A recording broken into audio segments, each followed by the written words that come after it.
Perkenalkan, nama saya Kinta Dika Prasetyo. Sudah 4 tahun saya bekerja di PT Geprek Group Indonesia dari tahun 2017 sampai saat ini. Pertama, saya bekerja di PT Geprek Group Indonesia, saya di divisi bartender. Lalu, saya naik di posisi Kapten Resto. Dan selanjutnya, alhamdulillah, sekarang saya di posisi manajer resto. Terima kasih PT Geprek Group Indonesia yang telah memberikan kesempatan bagi saya belajar dan berkarir sehingga menjadi manajer resto. Semoga di usia ke-11 tahun Ayam Sako tetap bersemi dan sukses mulia mendunia.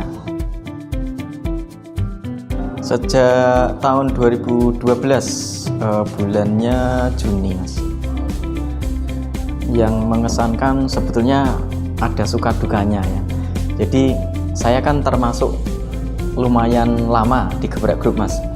Sehingga seiring dengan dinamika perusahaan yang terjadi, pasang surutnya, naik turunnya kondisi itu, saya pindah bagian dari satu bagian ke bagian yang lain. Nah, ketika geser itu kan kemudian rasanya gimana kok saya harus pindah ke bagian yang lain, ke departemen yang lain, padahal sudah nyaman tuh di tempat yang satu, di bagian yang satu. Tapi kemudian setelah saya kemudian berusaha untuk mengambil sisi positifnya, ternyata ketika saya pindah-pindah bagian itu adalah cara Allah untuk menambah pengalaman baru buat saya, cara Allah untuk kemudian menguji saya ini sebetulnya yang dicari itu memang lingkungan kerja yang baik atau sebatas kenyamanan kerja di posisi tertentu gitu. Sehingga ternyata setelah saya selami, ternyata justru dibalik saya pindah-pindah bagian ya, dari manajemen produksi, kemudian di manajemen resto, kemudian balik lagi ke produksi, pernah juga di HRD.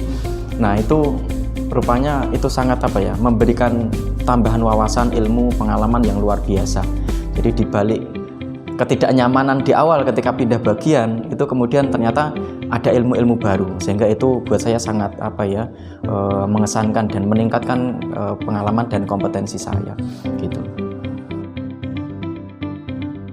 Kalau harapannya ya tentu sesuai dengan visi perusahaan, menjadi perusahaan kuliner kelas dunia penyedia produk halal dan thayyib, sehingga paling tidak Geprek Group ini tidak hanya berhenti di posisi sekarang ya, cabangnya ada sekian, nah, terus seiring dengan perjalanan waktu cabangnya bertambah, kemudian juga karyawannya semakin profesional, dan ditambah lagi semangat ibadah, dakwah, dan sedekah itu semakin menguat ya, nuansa itu semakin menguat untuk Geprek Group, sehingga layak Geprek Group ini untuk dijadikan percontohan buat perusahaan-perusahaan yang lain ya. Selain itu juga islami, tapi kemudian juga profesional, kredibel dalam memberikan layanan produk halal dan thayyib gitu.